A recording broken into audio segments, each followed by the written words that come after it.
Okay, hello, mabuhay, good morning, everyone. Welcome to the Transforming Leadership Webinar Series 2025, Episode 2, with the theme Grow Within, Lead Beyond Leadership that Starts at Home. My name is Muhammad Mahmudi. You can call me Mudi.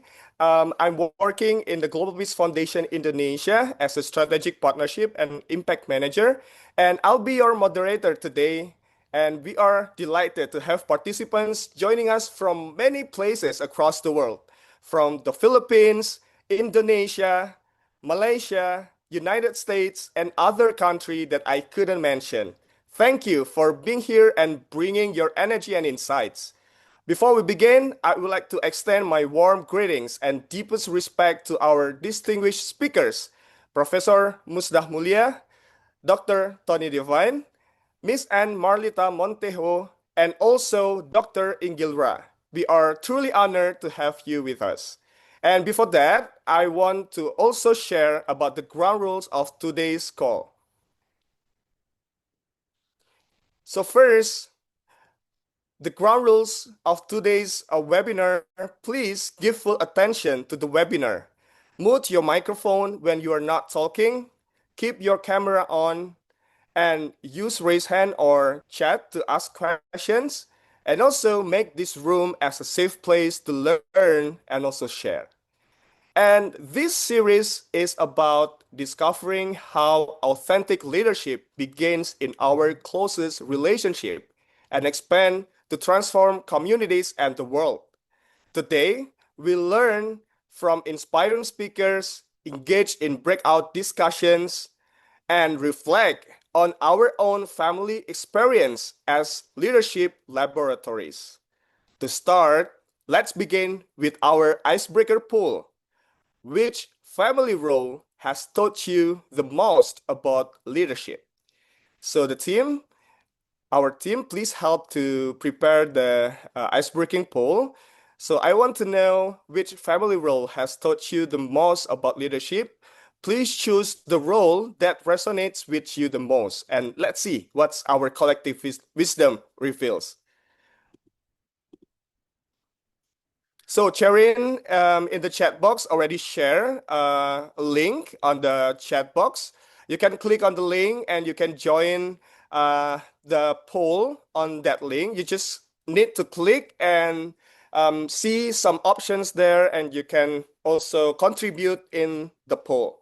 Which family role has taught you the most in the leadership? While we're also waiting for others to joining with us today, we have some participants from the Philippines. I want to say hi to Christina from Paranak City College, Felix from Cebu, hi, mabuhay, and Alien from Nuva Ecija. I'm sorry if it's a wrong spelling on pronunciation. And oh, we have Nando from Indonesia, Tamarga University Indonesia. Halo, selamat pagi Nando. And yeah, we see the poll here. Which family role has taught you the most about leadership? 54% has the answer about parents. Wow. And I saw this result, actually, some of this result on the registration form. Many of the participants also saying that the position or the role as an elder child is one of the most role in the family that really taught leadership for most of people, and also parent. It's really resonant with the registration form application that you are filling. Okay, so we still have more time to see. And also, oh, I see the youngest child also now in the poll, 6%, and mostly 61% parent. Okay, I will still continue also to say hi to all the participants who just joining. Hello, welcome to our webinar. I see Susi Susanti from Batam, Indonesia, from Laguna, Philippines.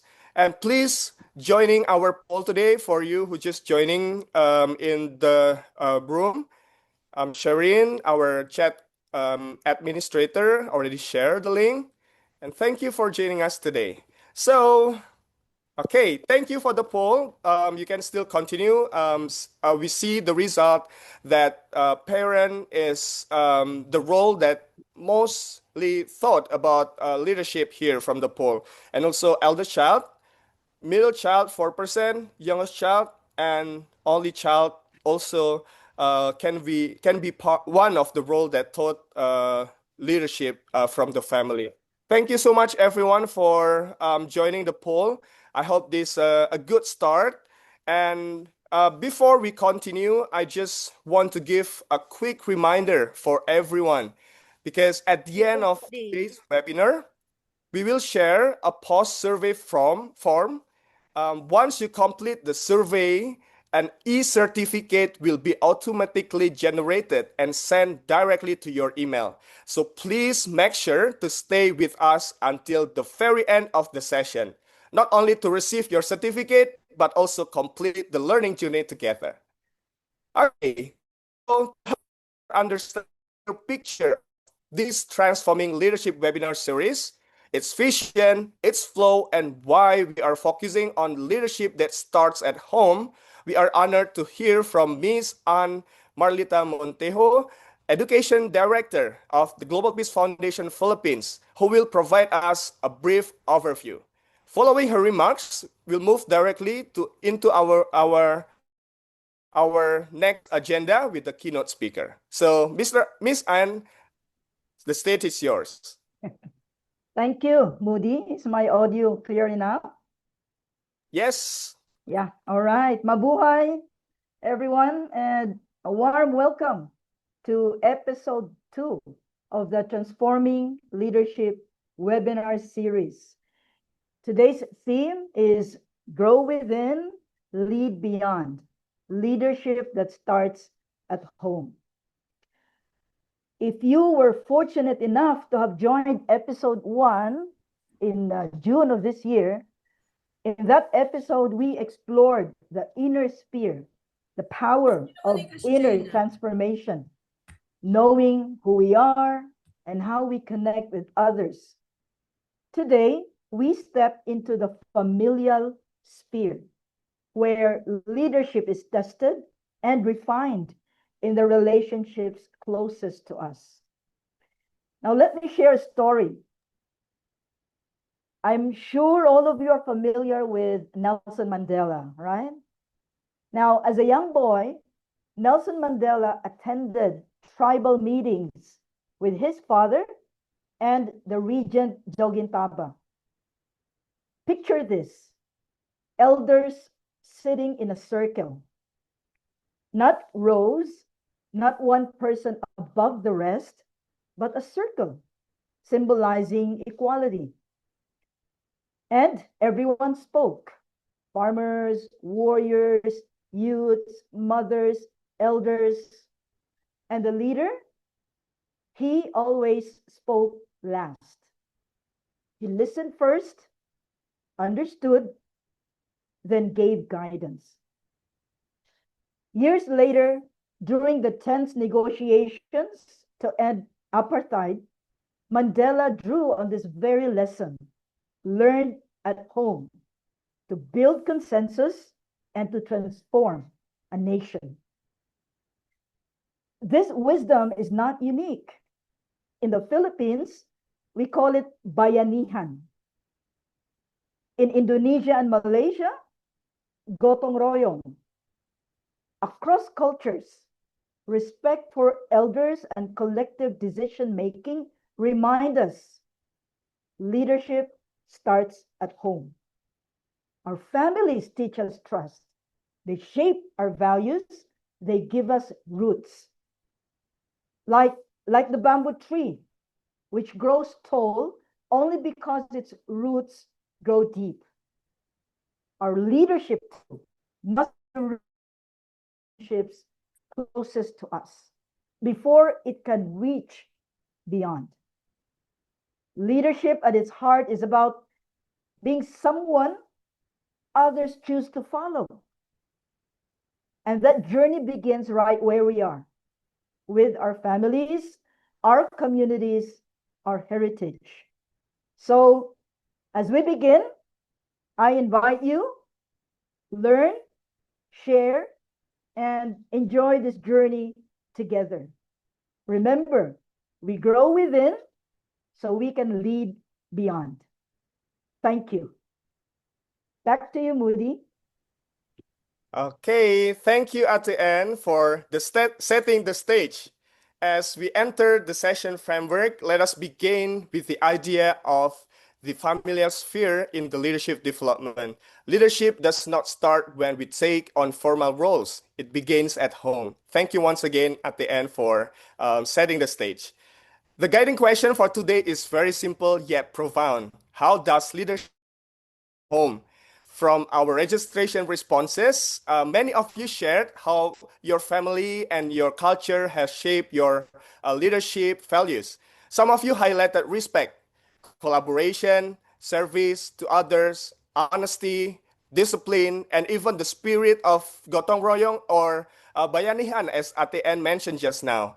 And this shows us that family really is the first classroom of the leadership. So we will explore more by reflecting on our personal experience, listening to stories from our keynote speakers, and engaging in interactive activities. Together, we'll discover the lessons we live out within our families can become the very principle that guide us in leading teams, community, and even nations. Let me share a story from my childhood. In our family, every child had a chore. Mine was sweeping the yard every morning. And those simple routines, waking up early, making my bed, keeping things tidy, taught me discipline and responsibility, but also that home should be a place of comfort and belonging. My father, I learned that leadership means being present, not just providing. And from my mother, I learned to care for others, empathy, and that education and useful knowledge matters to help others and nation. This leadership journey that I learned from my family and these lessons were deepened by my Javanese roots. I'm a Javanese from Indonesia, from Java Island. We have like a old ancient motto, mangan ora mangan, waton kumpul. It whether we eat or not, what matters is being together. Just at the end, also mentioned just now about collective decision making in the family. So the wisdom taught me that togetherness in the family, collective action, collective decision making, care, and belonging are the heart of leadership from the family and from the home. Those early experiences continue to shape how I built my own family with my wife, how I lead in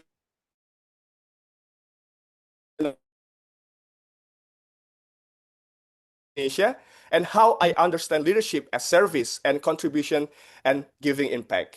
It's now my honor to introduce our first keynote speaker, Professor Musdah Mulia, a trustee board of Global Peace Foundation Indonesia, a professor at Islamic State University Sharif Hidayatullah Jakarta, and founder of Indonesian Conference on Religion and Peace, a distinguished scholar and advocate who has inspired countless people through her work on values, leadership, and social transformation. She will speak on the topic from family roots to global wings, leading beyond home, talking about how strong family relationships enable broader leadership, translating family values into community and professional settings, the ripple effect of family-centered leadership, and balancing family responsibilities with leadership aspirations. And without further ado, please join me in welcoming Prof. Mulia. Um, Thank you so much, Moody. But I have a serious problem with my camera. Yeah, it can be open. How do I do this? Um,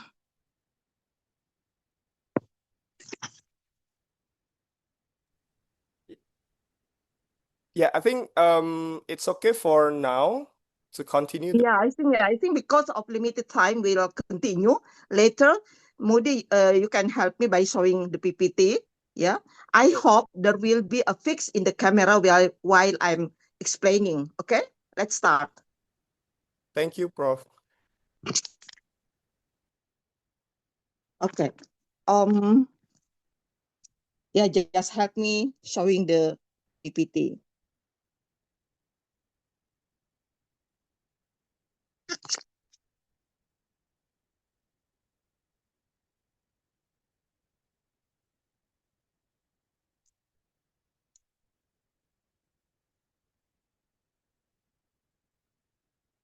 Okay. Uh, Prof. Musdah, are you still there? Oh yeah. I'm waiting the PPT, please. Oh yeah, it's So, already showed. yeah. First, yeah. Good morning, everyone. First, I would like to express my deep appreciation to the organizer of this event, Global Peace Foundation, especially since its themes addresses to the importance of family. I think, yeah, many people take the institution of family for granted. Yet, in reality, family is the foundation of all aspects of human life, including leadership.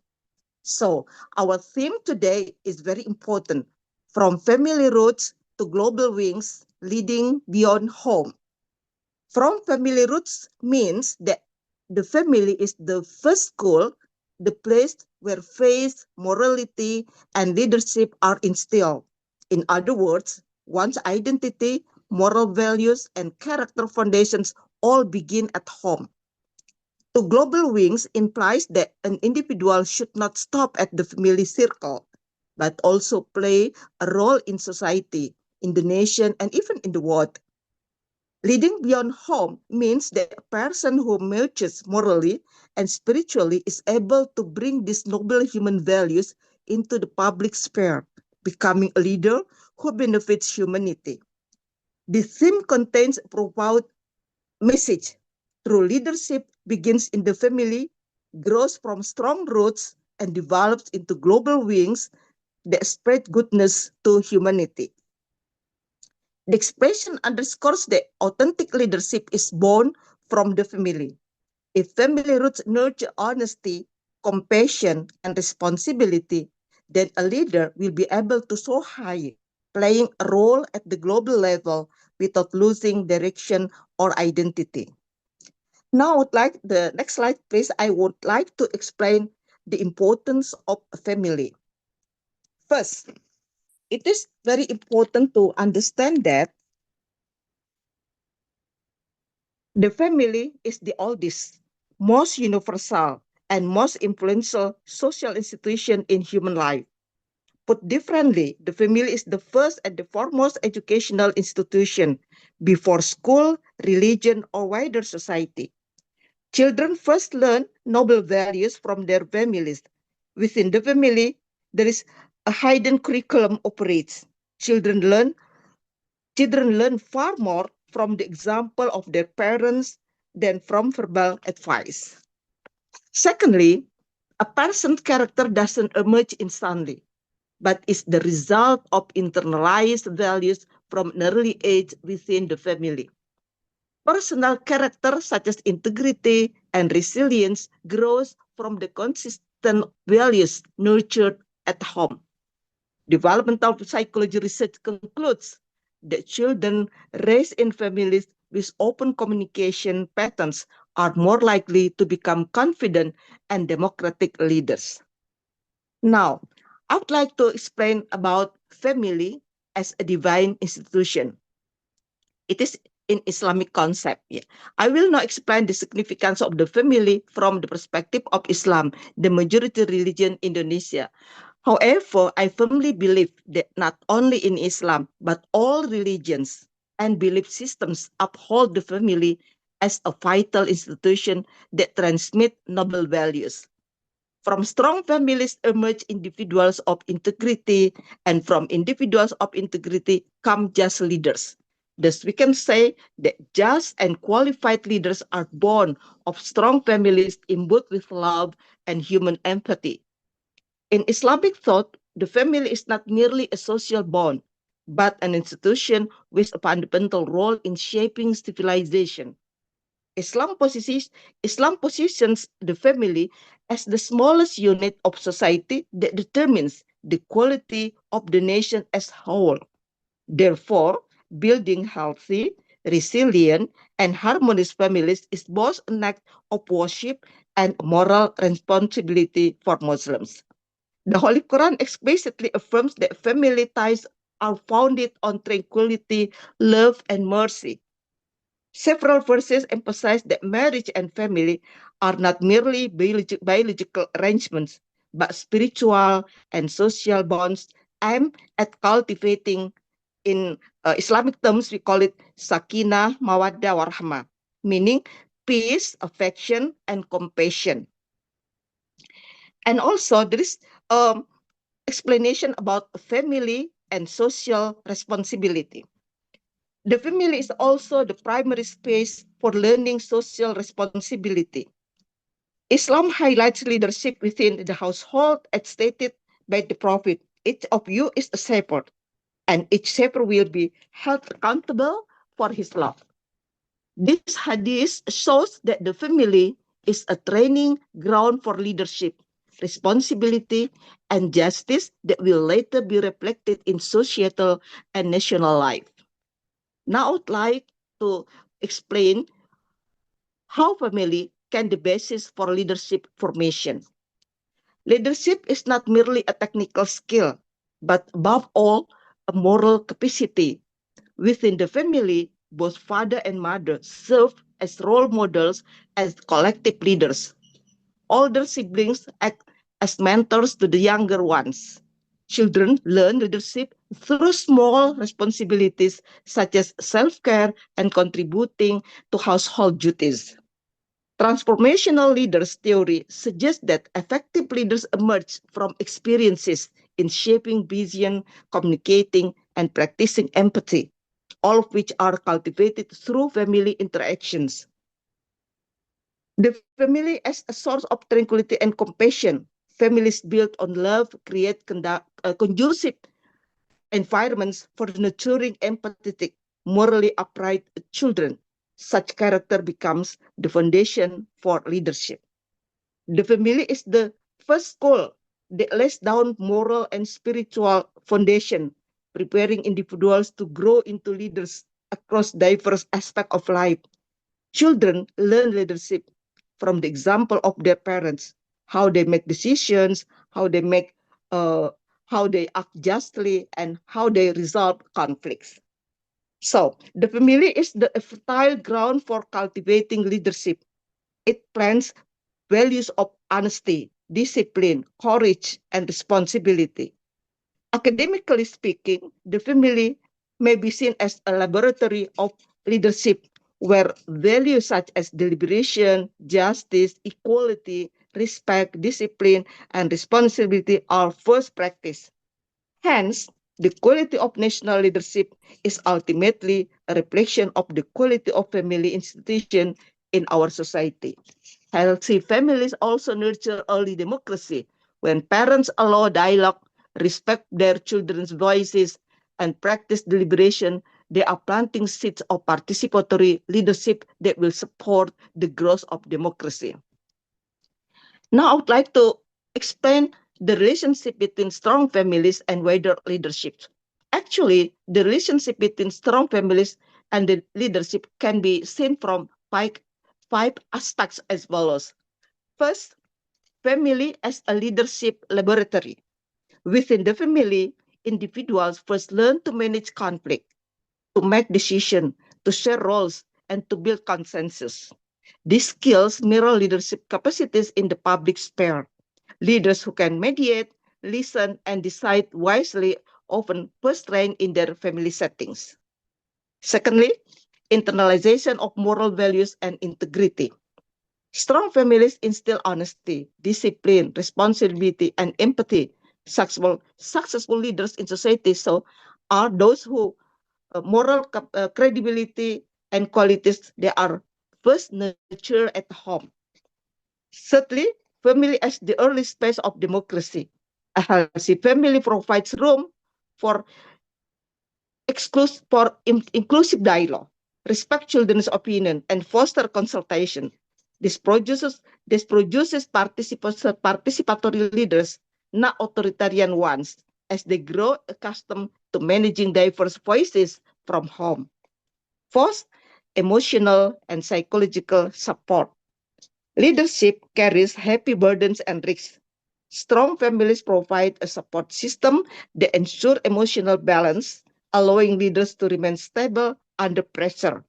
Research shows that a leader's public success is deeply influenced by stable family support. Last but not least, transmission of social capital. Families build networks, reputation, and trust. This becomes social capital when individuals enter society. Leaders from such backgrounds are more readily accepted because they are seen as grounded in legitimate values. The strong families not only shape individuals or of characters, but also provide the moral, psychological, and social foundation for trustworthy leadership in broader contexts. In conclusion, family values serve as the blueprint for professional and social behavior. Family strength not only shape individuals, but also becomes the ethical, moral, and practical foundation for expanding one's positive influence in society and the professional world, including leadership. Now, I would like to explain the supporting factors of families exemplary of leadership. The problem is not all families have the same conditions. Some families succeed in passing on leadership values because they have number of supporting factors as follows. Number one, religious and spiritual values. Families that instill moral and spiritual values from an early age nurture children with leadership character. Share worship strengthens moral exemplarity. Number two, parental role models. Children learn leadership from parents' life, examples of honesty, empathy, discipline, fairness, and patience. Third, open communication. Family discussion train children in deliberation, argumentation, and respectful listening. Last but not least, healthy social environments. Communities, school, and neighborhoods that support the family's role further strengthen leadership education. On the other hand, a number of families fail to pass on leadership values because they have the following inhibiting factors. They have many barriers in their life. One, parental role dysfunction. Overly busy parents spend little time with children, depriving them of daily leadership role models. Secondly, moral crisis within the family.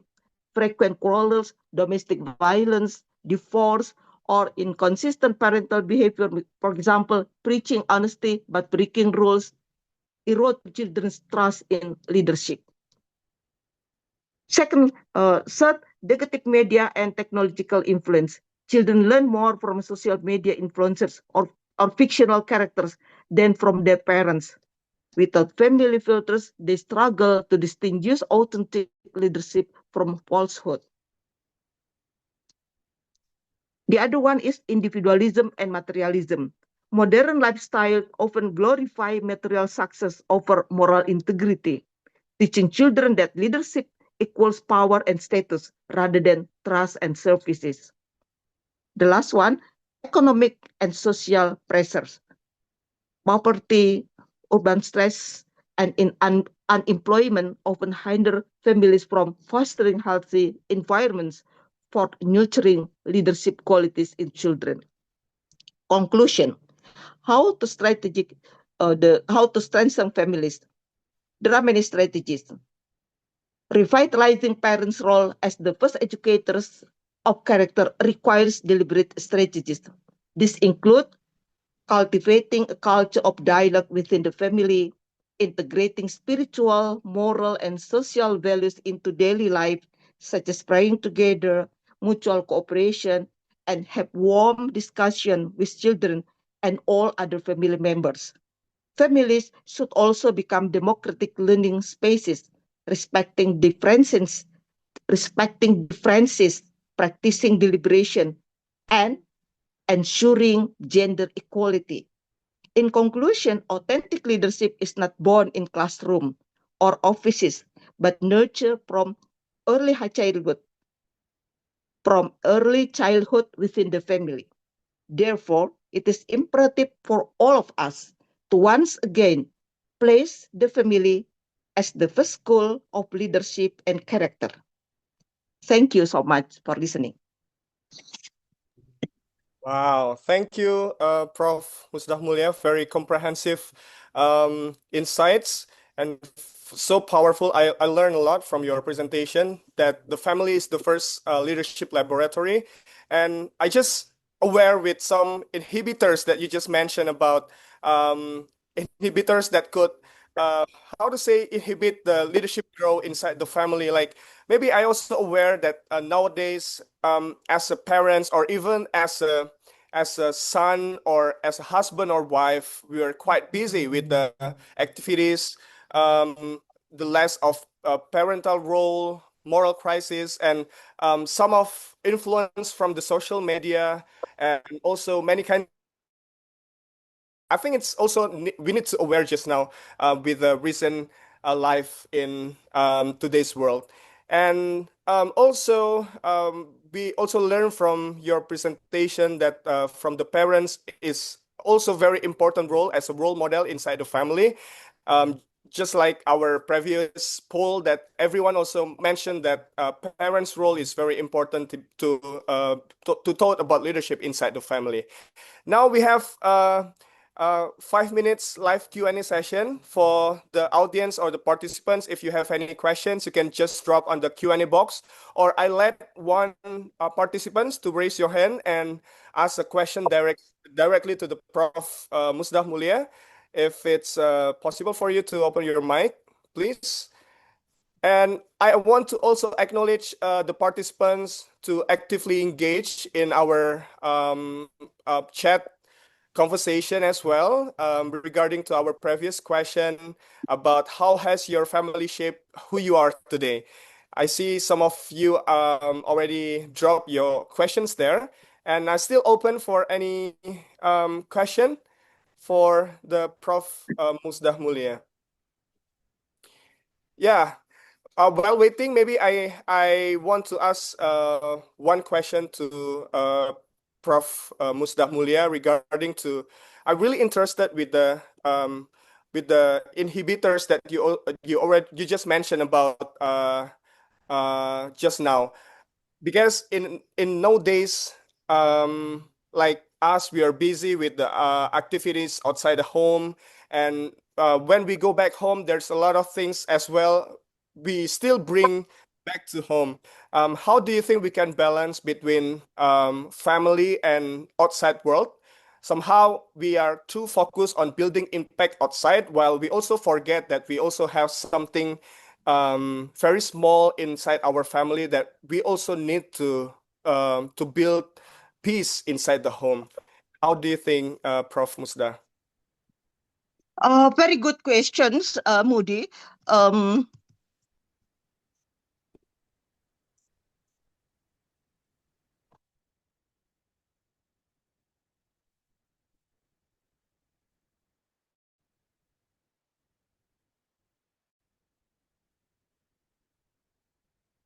Hello, Prof. Musda, are you there?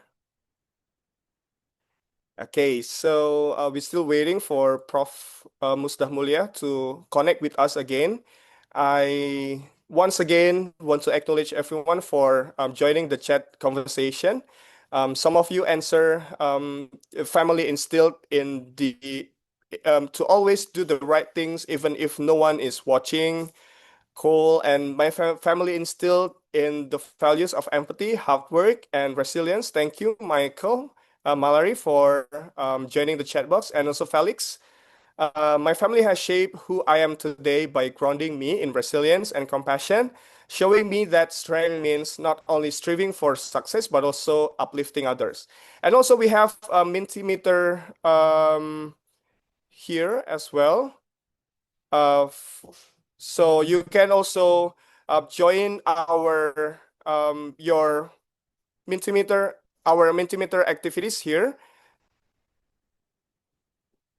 Okay, and the question is, what is one family strength you bring to your leadership? So the link is in the chat box. You can join and just type your answer on the Mentimeter. You can join our conversation and drop your answer there.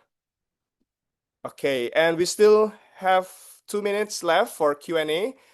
Please chat on the chat box or unmute your microphone while we're also waiting for Prof. Musdah Mulia. So here the Mentimeter poll for our question: what is one family strength you bring to your leadership? Okay, my team is showing the slides. Okay, being empathy, discipline, integrity, love, bond, discipline, behavior. Okay, who else? Please join our conversation here on the Mentimeter. What is one family strength you bring to your leadership? Okay, I want to acknowledge participants who joining our conversation in the Mentimeter. Okay. Okay, please drop your answer. One leadership, what is one family strength you bring to your leadership? Okay. So yeah, hello, Prof. Musdah, are you here?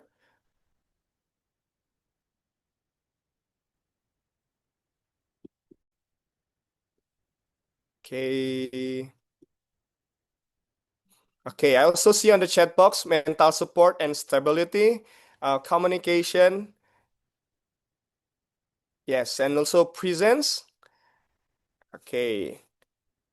Appreciation, collaboration, critical thinking. Yeah, I think nowadays we really need that critical thinking, and families also really have important role in building our critical thinking since our childhood. I remember many families because during children, many times we ask questions to our parents, right? And somehow some parents might try to find the answer, or the other parents will just say, oh, why you ask a lot of questions, something like that. That I think that kind of response can, how to say it, can kill the critical thinking of the children.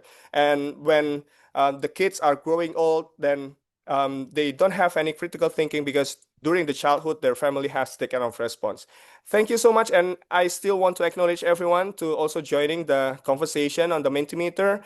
I see also good communication, humility, creativity, openness, word, confidence, understanding, stability, mental support, and many more answer. Thank you so much. And I see one person raising hand, Mr. Bambang. Do you want to ask question, or since we're no longer with Prof. Mulia here, so I want to confirm whether you want to ask question or any response you want to give. Okay. Hello? Yeah. Do you want to ask question or anything? Yeah. First of all, thank you very much for on the invitation. Sorry for. Think, can I give you like a 1 minute? Yeah. Right. First of all, thank you very much on the committee, for the Professor Musdah and Dr. Tony Devine. So it is honor for me. I can join the program. So I would like to ask the question to Prof. Musdah that if there is to give the leadership in the family, but in fact in the reality there are the standard of living is very different. So how to solve that problem? And then I have an opinion that the most thing for the leadership in the family is the two key points. The first is nature, and then the second is nurture. So the 2 point is very important. Okay. The additional one is the example of the parents, the example of the society. So the action is can describe many words. So it means nurture and nature and the example in the daily life. Thank Okay, you. so we're no longer with the Prof. Musdah Mulia, so we will help to forward your question to the Prof. Musdah Mulia, and then we can reach out again with you, Mr. Bambang, if that okay. Okay. Thank you so much also for your response. And now we are moved to our second keynote. I'm excited to introduce our Dr. Tony Devine, Vice President, Global Peace Foundation in Education, a global leader in education and character development who has worked with youth and families around the world. He will speak on the family table where leaders are born. Please join me in welcoming Dr. Devine. Hello, everybody. I guess it's morning where you guys are. It's evening for me. So it's great honor and pleasure to be with you all. Thank you very much, Moody, for the introduction there, and Professor Mulia. Mulia. Thank you very much for your presentation as well. So let me share the screen here, and maybe we can get going here. You can see this okay? Just checking. Okay, good. Yes? Okay. Okay, so we're going to be talking about developing great relationships in the family and beyond. Just before we get going, though, let's just recognize who we are as human beings, right? In case we forget who we are. So, human beings, all of us here on this call here today, we have, 4 core human dimensions, right? We have other types of aspects to who we are, but you could pretty much describe that we all have 4 primary or core dimensions. We have a mental cognitive dimension, right? This is where we reason, think, and so on. We also have a physical body, a physical vitality dimension. We also have an emotional relational dimension. This is the dimension we talk about on today's webinar. And we're the only species that has a spiritual moral dimension, right? No other species, animal, birds, fish, you name it, right, that has this dimension. We're the only ones that have this. And this spiritual moral dimension is really defining who we are in our core and our essence. So this is the area, this is the dimension of principles and values. It is where our unlimited potential gets unlocked. It is also the domain of character, our conscience. Again, we're the only species that has these kinds of qualities. So this is who we are as a whole, right? Now, what's very important here, right, is that all of these 4 dimensions require continuous growth and development. And this is where human freedom and responsibility comes in, right? Nobody can make you grow in these areas, right? No one can force you to do this. This is something that we have to self-realize that this is good and healthy, that we make a goal, a daily goal, annual goals, quarterly goals, weekly goals, right? To make progress, to grow in each one of these 4 dimensions, right? For example, just look at our physical bodies, right? The physical vitality dimension. It is, the science is so clear on this, right? That, we have to exercise 7 days a week, right? To have a healthy body. It's important to eat nutritious food, right? Fruits, vegetables, protein. Dial back on eating processed foods. If you don't exercise regularly, your muscles dry up, they atrophy. The same goes for these other dimensions, like the emotional relational dimension. This requires daily exercise in a way, right? You do not get better at relationships unless you are actually making effort to relate well with others. Okay, so this is like a precursor to what I want to expand on here today. Another way to look at this is, we're very familiar with, intelligent quotient, but there's also something called emotional quotient. I think that's very well established today, right? In the literature and the research and so on. So we have to be good. We have to be smart at relationships. It requires work. It requires effort. There's also something called spiritual quotient, right? This is growth and development in the spiritual moral dimension. And that's actually important even for relationships, in fact, right? It's important for marriages and families that both, like the husband and wife, they actually, have some kind of harmony, right, around their values, around their spiritual moral values. When that's actually solid and constant, they can overcome many challenges, right, in those relationships. The same goes with siblings, parent, child relationships, and so on. It cuts across the board in all of them. Okay. So again, this requires work, it requires effort, it requires a lot of proactivity, right? So let's dig in a little bit deeper, right? Which is the focus of this webinar tonight, into the emotional relational dimension, right? So why is this important? You know, you know, in our essence, right? Human beings, we are essentially relational beings, right? We are essentially relational beings. Probably the worst punishment that you could actually give to any person, especially a prisoner, is to put him into solitary confinement.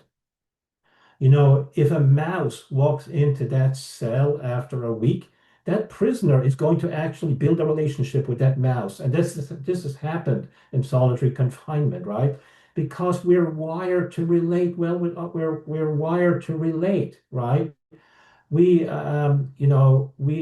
actually exist to relate with others, right? And it's very unfortunate, it's very sad in the modern world how people have made choices not to relate with their fellow human beings, right? We're seeing increasing isolation, right?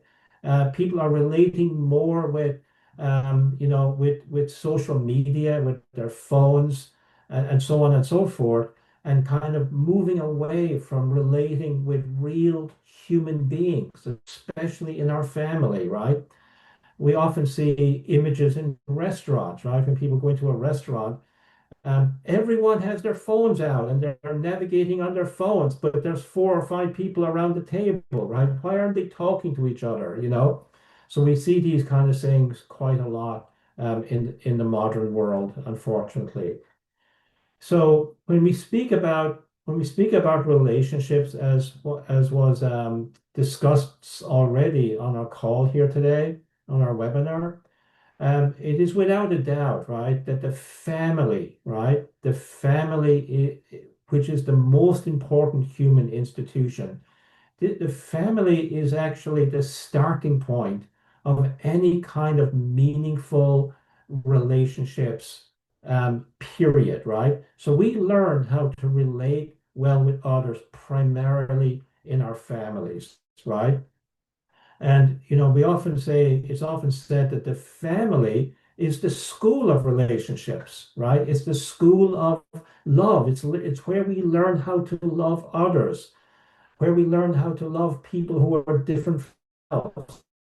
It's very interesting, right, in the way we select friends, right?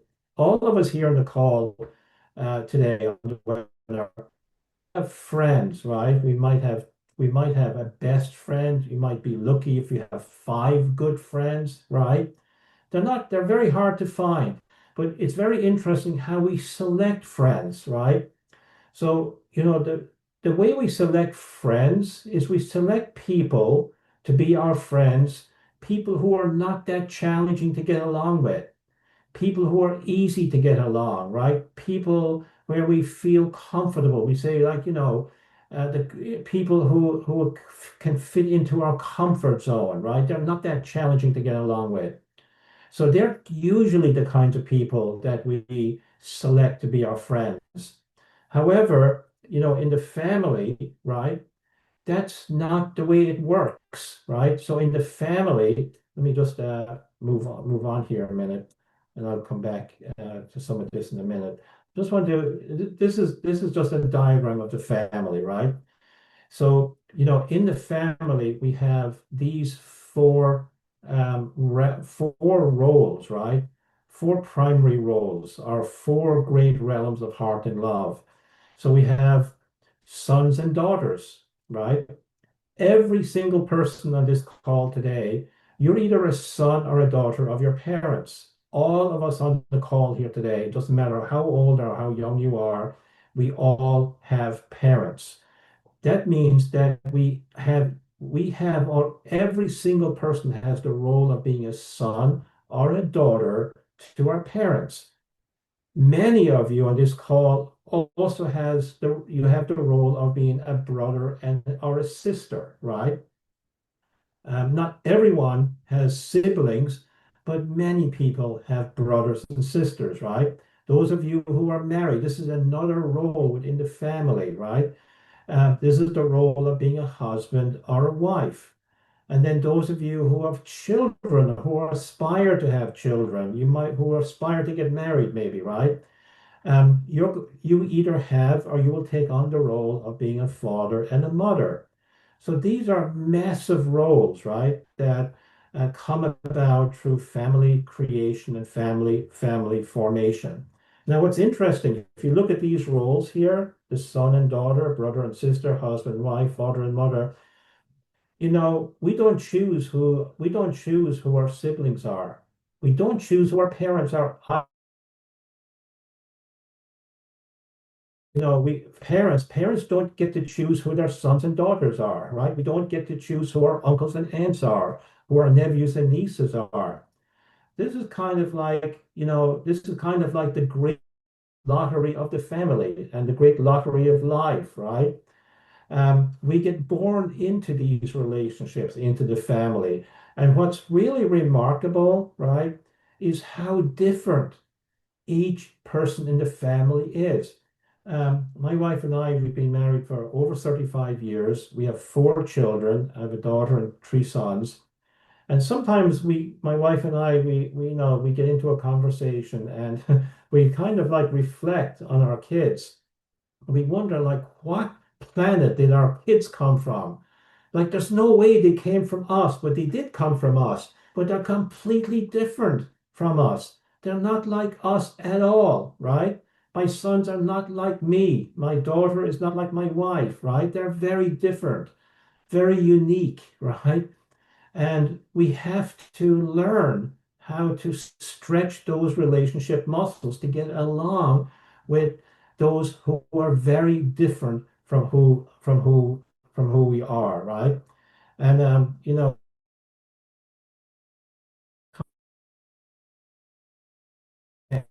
family, because you learn, right? And you have the choice to actually learn and grow and get along with the great kind of micro universe, right? Of all of those who actually are members of our family. What binds all of these roles together is blood, right? We all have the same red colored blood, right? And then this has massive implications, right, in terms of how we get along um, with the relationships beyond the family, right? So, let me just go back to I mentioned that we don't get to choose, right, these relationships. But some of you might be asking, hey, I get to choose who my husband and wife is, right? So that's one role that is not a part of the lottery of life. But let's think about this for a second, right? Really? Really? Is that really true? Okay. So on the one hand, you may select you may select who your husband or wife might be, right? But usually, how the engagement period works is that this is part of the phases of marriage, right? And it's called the romantic phase. So this is actually by design, I feel, right? Because you have two different genders trying to get together, right? Which is not easy at all, right? And both people in the romantic phase, which lasts for about 6 to 9 months, right? They tend to see the best qualities in the other person. They don't see the real person. The real person comes into purview maybe 6, 9, 12 months later, right? And oftentimes in the marriage process, this is where another phase comes in. It's called the conflict phase because oftentimes we're not ready to see the real person, right? With all of their strengths, with all of their shortcomings. And this is where commitment and in relationships become so important, right? Commitment comes before love, actually, right? Especially in these relationships. And by the way, just another point here, just for all of you who are not married yet, who are thinking about getting married, I'm highly recommending that people get married and have children, right? Um, is become the person rather than thinking, I'm going to find the best person for me. The better way to go about this is I'm going to become the best person for my future spouse, my future wife, my future husband. I am going to work on my character. I'm going to become a good person. I'm going to be a person that's committed to this other person for their entire lifespan, right? So work on it from that point of view. It's the same story that goes with all of these other roles too. We want to become the best son and daughter, right? Just on that alone, right?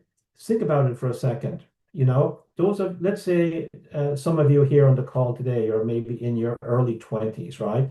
Let's pick somebody who's 25 years of age, right? Maybe some of you on the call are 25. Think about this for a minute. How many meals did your mother cook for you all these 25 years? You may still be living you may be still be living with your parents, right? How many meals did your mother cook for you?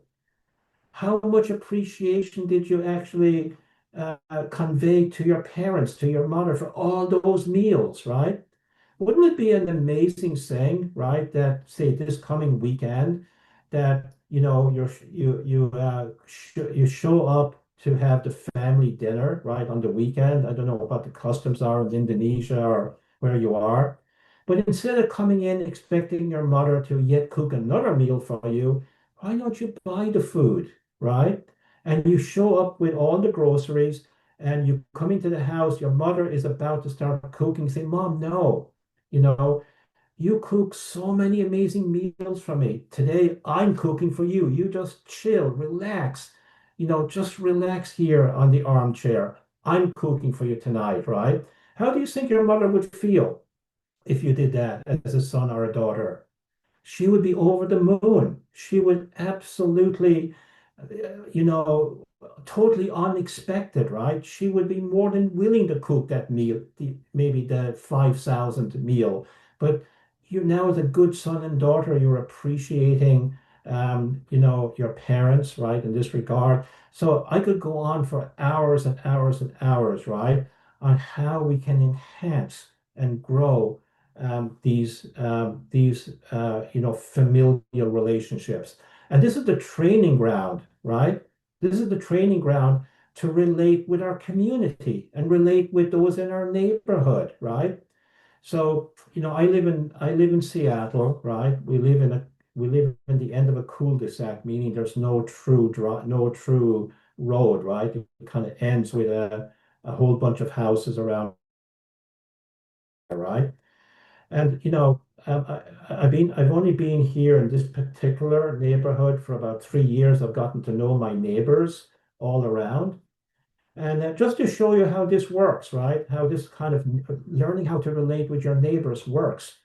So on our property, right on the border of three of our neighbors, but it's on our property. We had this massive tree. It was like 100 feet tall. The base, right, the trunk was about 40 inches wide. And the branches of this tree was actually extending over the garages of our neighbors, right, plus our own house. And, we're about to enter the winter season here in Seattle, right? And, this thing this tree has been spewing branches. It's a very dangerous tree to, to have, right in the middle of our three houses. And it's very, I got an estimate of what it would cost to cut it down. It was actually the quote I got was almost $7,000 to cut the tree down. It became prohibitive for any single family to cut this tree because it's in close quarters. That's why it costs so much money. But I talked to our two neighbors, right? And they also wanted this tree down, right? This was an impediment. They were very worried about their house, right? Even though the tree was technically on my property. And what ended up happening is that we all agreed that we would split the cost between the three families. So instead of one family having to spend almost $7,000, each family had just had to put out about $2,300, right? Which made it more approachable, right? Made it happen, and we actually did it. The tree is down now. We got it cut a few weeks ago. So this is where these relationships that we learn in the family extend into the immediate neighborhood. It also extends into the workforce, by the way, right? So in the modern workforce, people work in teams. And you can find yourself on a team with people who are very, very different than you. You don't choose your workmates, right? 9 times out of 10, okay? You could be working with people with different religions, with different nationalities. You could be working with enemy nations, right? Historically, and you have to get along with those people, right? They also have unique individual characteristics as well, right? And so on and so forth. Again, we have to get along and learn how to get along with people from different ethnicities, cultures, races, and so on. You don't get to choose who you get to work with in the modern workforce. It's the same story with startups, right? In Silicon Valley, now with the advent of artificial intelligence, there's going to be, a massive number of new startups, new companies, new small businesses that will actually come on the platform, right, of AI and exponential technologies. And venture capitalists, as they're investing into these startups, this is a new trend, right, in Silicon Valley. These venture capitalists or investors, it's very interesting what they're looking for these days. They're looking for a small team, maybe three, no more than five, right? Who are part of this startup with differentiated skills and backgrounds. And one of the qualities that they're looking for is that these three, four, five people have created a deep friendship between them, right? That they have strong character, number one, but also they have actually formed a friendship. They're not going to invest if there is no friendship between the members of the startup. So this is a new trend. Why is that important? Because these startups, right, most of them fail. And these investors realize, my God, if this small group of people in their early 20s, if they have deep friendships, when they hit a challenge or a barrier, they're more likely to succeed, right? They're going to support each other. So again, how important relationships are, right? These relationships that we learn from our family members who are different from us, right? And how this trend, how we work in communities and so on and so forth, okay? So just to end here, right? I like this quote here from Johann van Gogh. It says, treat people as if they are what you ought to be, as treat people as if they are what they ought to be, and you can help them become what they are capable of becoming. In other words, everyone we get to relate to, whether it's a family member, whether it's somebody in our team at work, whether it's a neighbor, everyone has unlimited potential. We all can be better. And the more you invest into those relationships, you're helping people become their better selves. And then, most of all, you yourself are becoming the best version of you day in and day out. You can become a better person tomorrow than you are today. So I hope these few points are helpful here, right, as we navigate this amazing world, right, of family and familiar relationships, and by extension, relationships in our community and at work as well. Thank you very much. Okay, thank you, Dr. Tony, for your guidance and your insights, for reminding us how families can be natural training grounds for leadership. Now it's time for our breakout sessions, our family leadership lab.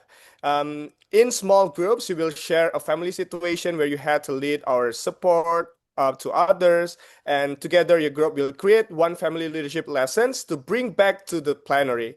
You'll have about 20 minutes. Facilitators will help guide your discussion. We have 3 rooms, and you can join by clicking join on your screen, join breakout room, and yeah, go and share inside your breakout room. And see you in the next 20 minutes.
Oh.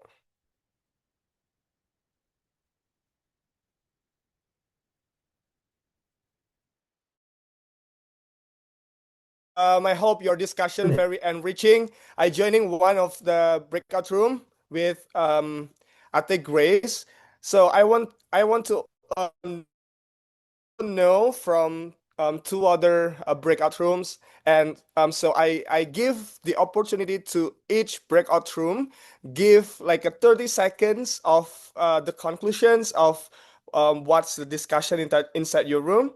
So I maybe I give the floor to each facilitator, or you can pass to one of the participants inside your breakout room. How about starting from Kissie's breakout room?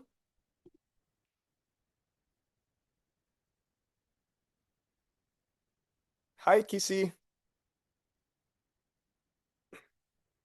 Or Ate Grace? Or Sophia? Please. Yeah. Hi, everyone. So we had quite a nice discussions earlier on in our breakout room. So we had some people who actually turned on their mic, and then some who actually chatted us in the chat box. But what I can share, based on discussions early on during the breakout room, is that one key takeaways is definitely our families gave us the first stage of for us to actually rehearse our leadership And in those lessons, whether it is big or small, it stays with us. In the way we also guide others. But also at the same time, I also would like to also acknowledge the fact that there were participants who actually shared how they feel and how they dealt with the family crisis. It's just what is important is that we have a choice to hold on to the lessons that strengthened us and to grow beyond those that didn't. That being said, even if we came from a family that wasn't always loving or not supportive, we can always choose which value to carry forward and which ones to actually reshape us into something better.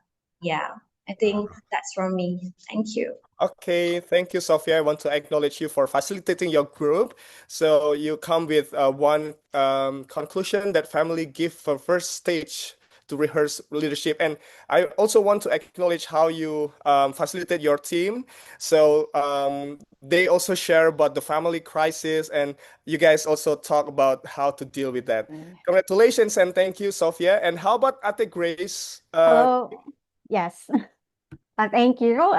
Yes, I would like to thank the participants in the breakout room in my room. So, based the discussions majority key in their sharing through chat panel, and just a few voice out their answers. So basically, in this room, these are full of the young, the middle, and the older siblings room where everyone was trained be as a young as they are and be a model. So whether their position is the eldest, the middle, or the younger, they were able to see those leadership values, not only see it, feel it, and they experience it inside the family. And in times of challenges, it's a time for them to really give the courage and the patience and the resilience in their family. And it's very important that they pray together as a family. So they really it's a really good conversation on how their family support each other. Thank you. Okay, thank you at the end. I also want to acknowledge you for facilitating your team. I also see they come with a very diverse role inside their family, elders, middle, and also the younger, and they see all the values of leadership from those role inside your conversation. Thank you once again. How about Kisses? How about Kisses breakout room? Hi, Kissy. Yeah, hi.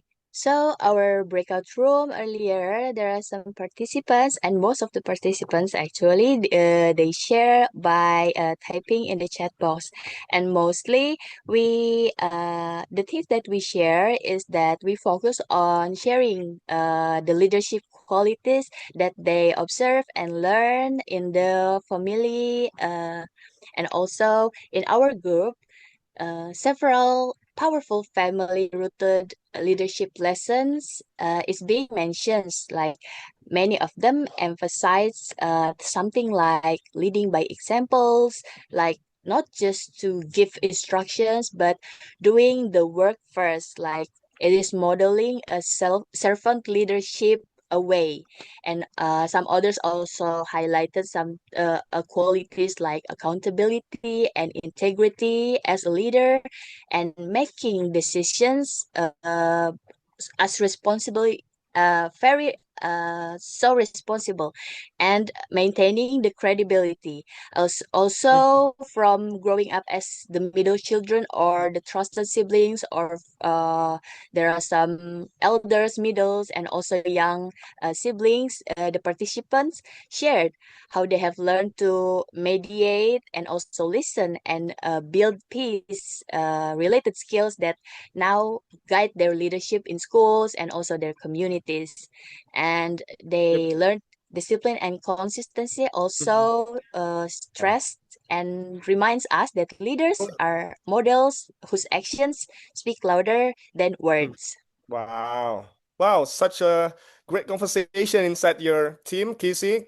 I want to acknowledge you for facilitating your team. I really highlight leading by example, where I think all kids inside the family will learn, and also seeing the role model from their parents, from the elders, or from the other siblings too. So congratulations all the participants once again for joining the breakout room and actively participate and engage. So now we are going step further with this webinar. So leadership begins with intentional action. So let's pause for a personal action planning exercise. I'll get you with 3 simple reflections. Appreciate what family leadership or values are most grateful for, and apply. How will you strengthen one family relationship this week? And advance. What family leadership lesson will you carry into your community? After we heard from 2 keynote speakers and also the breakout room conversations, now it's the time for all of us to make action plan. The first, appreciate what family relationship or value are most grateful for. You can, Dr. Tony just now mentioned about how many times your mom cook a meal for you. Are we even say thanks to our mom? So there's a lot of things that we need to be grateful for that. You can type on the chat box the 3 reflections that you can also reflect today and also apply. How will you strengthen one family relationship this week? Like you want to build a more intimate relationship with your youngest sister or youngest brother, since they are away from you, not living together with you, something like that. And the third is advance. What family leadership lessons will you carry into your community? It's a bigger role of the leadership skills that you mentioned just now about the strength from your family, the leadership strength that you learn from your family, and then how you gonna apply that kind of strength. Some of you mentioned about discipline, some of you mentioned about empathy, social responsibility, compassions. Yeah, we see all in the previous poll at the beginning and also in your registration form. And now how to apply this family strength, family leadership lessons into your community. I'm waiting your answer on the chat box. Um, so you can also reflect on that. I'll give you a few minutes to also think, reflect, and also write on the chat box. And while also doing that, we also gonna have some additional poll later on, the final poll for you to join our polling. Um, the question is, do you feel empowered to lead more intentionally within your family? Our team will also share later on after some of you will share on the chat box about this guided reflection. Or I also want to invite if somebody wants to also share your reflection, I let like a 1% to open your mic and share your reflection by appreciating the values of the families that you have, and then what's your plan in the next 1 week, and also how to advance the leadership lesson you learn from your family. So who wants to voluntarily share? I let like 1%, and for the rest, you can also chat on the chat box. Okay, these 3 questions are showing in the screen. Okay, I see from Sean. I'm grateful for my parents for teaching me how to be disciplined and empathetic towards any situations that I may encounter. And for the next plan for the 1 week, for me, I will strengthen a family relationship by going to church and bond with them. Wow, cool. And being an empathetic leader will definitely help me be an effective leader for my community. Wow, cool. Congratulations, Sam, and looking forward to see your transformation next week with your family. And we see Jenaline Garcia. I'm most grateful for humility because it reminds us to stay grounded and respect others no matter what achievements we have. Okay. And I have Caroline. What family relationship? Oh, I'm most grateful for the value of unconditional support in my family. And this week I will spend quality time with my sibling. Wow, cool. By having a meaningful conversation and actively listening for their thoughts and feeling. Wow, looking forward to for Daniel. And Handitan, I'm most grateful for the value of support in my family. I want to show appreciation for the guidance they given me. I always bring them in my prayer. Okay. Okay, so we also have a final poll for every one of you to also joining us in the poll. Charin, please also share the link again. Okay, so we have final poll here, and the question is: do you feel empowered to lead more intentionally within your family? While we're still also waiting for your reflection, we also have a final poll that you can also join in. Do you feel empowered to lead more intentionally within your family? Okay, so for me today, I really inspired and empowered to lead more intentionally within my family, especially through the two keynote speakers today, how we can also be good in every role that we have in our family, whether you are a kids, whether you are a parents, whether you are a husband or wife, whether you are a siblings, we can all try to practice and develop our character to be good in each role that we have in our family. And see today for the poll, 91% say yes, you feel empowered, and 9% answer still somewhat. So we're still waiting also for the final poll from every one of you. Okay. Okay, still have 35 people answering while we have 135 people here as well.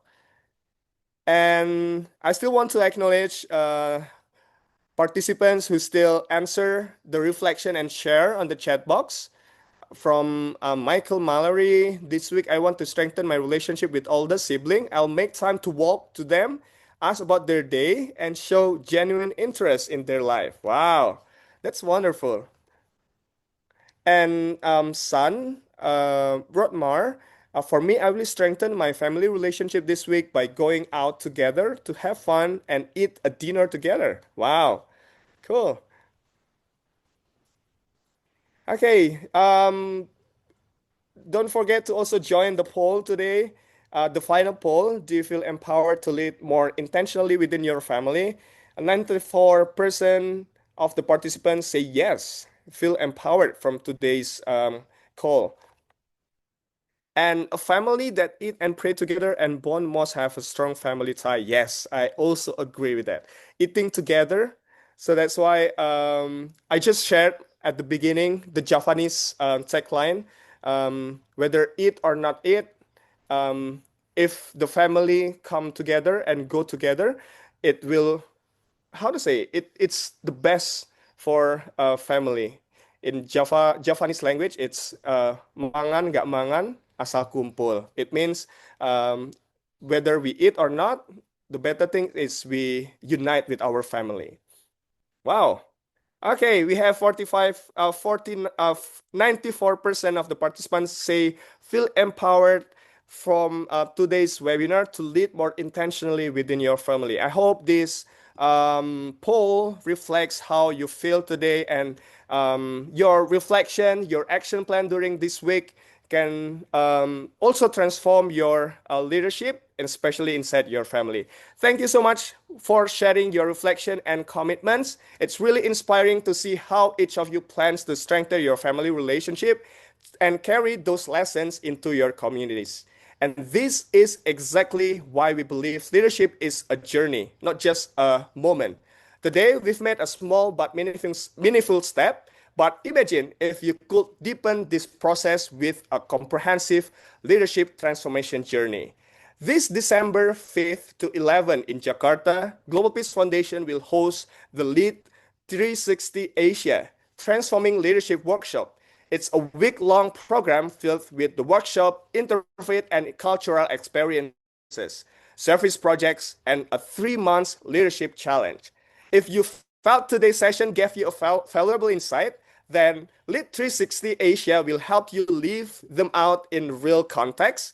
Together with youth leaders from across the Indo-Pacific, we'll share the information link in the chat, and we truly hope some of you will take this next step in your leadership journey. Okay, we have one video to show you.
Yay! See you all in Jakarta in December 5th to 11th.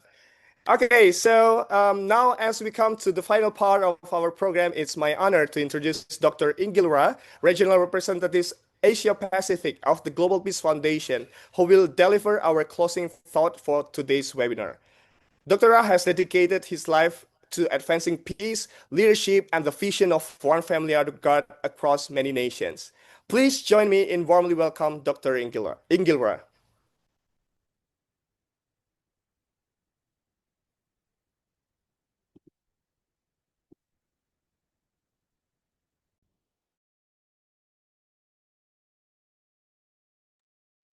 You still muted or?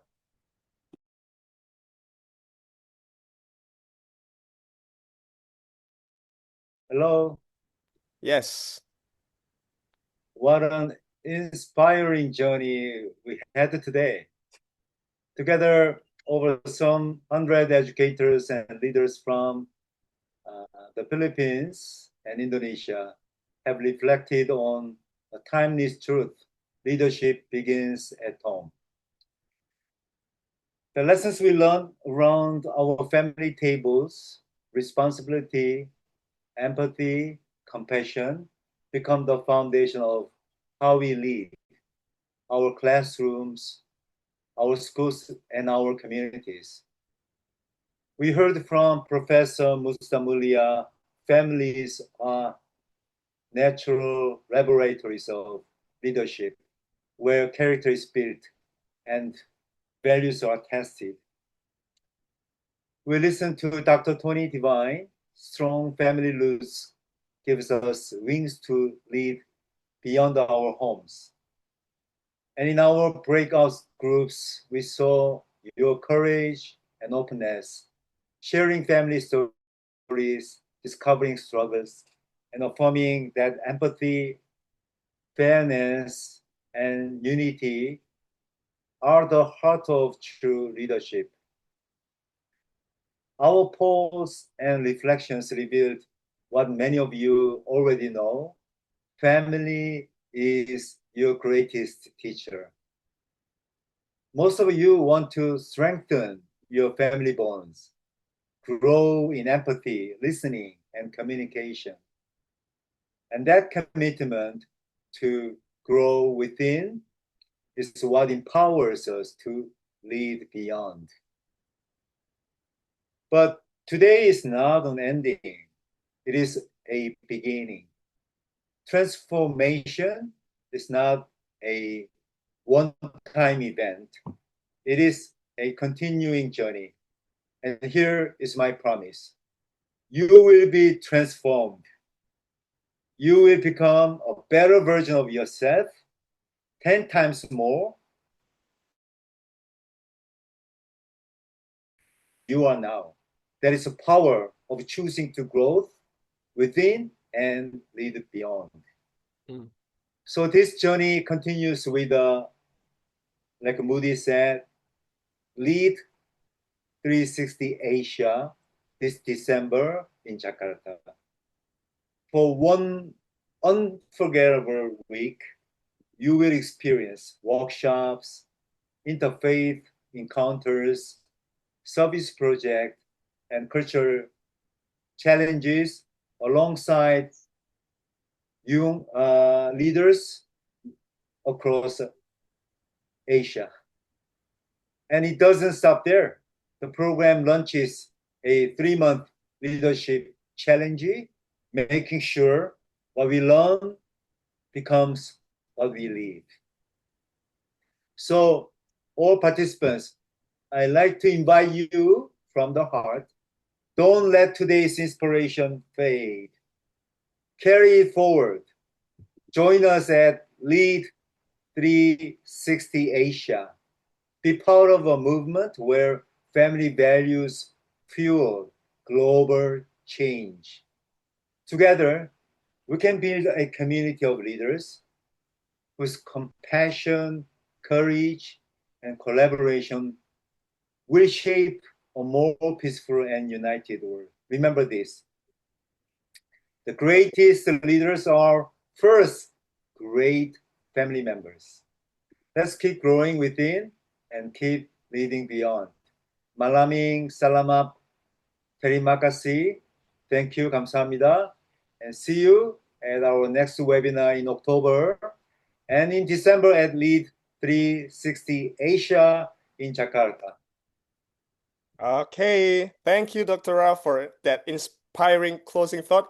Great leaders coming from great family members. Wow, what a great closing statements.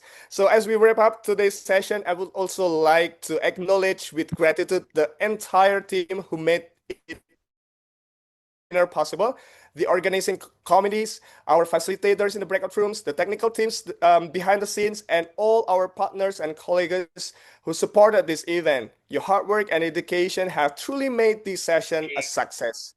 Most importantly, thank you for all participants for your active engagement, reflections, and openness to learn together.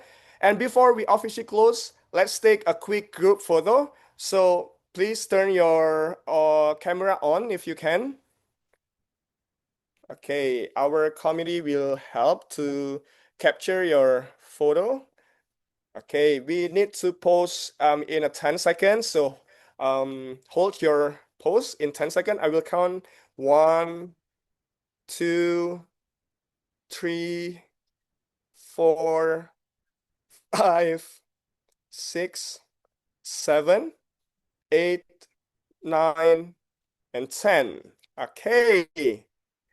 Thank you so much. And please remember to fill out the feedback form that is now available on your screen. Please also share the a post survey form that will available on your screen.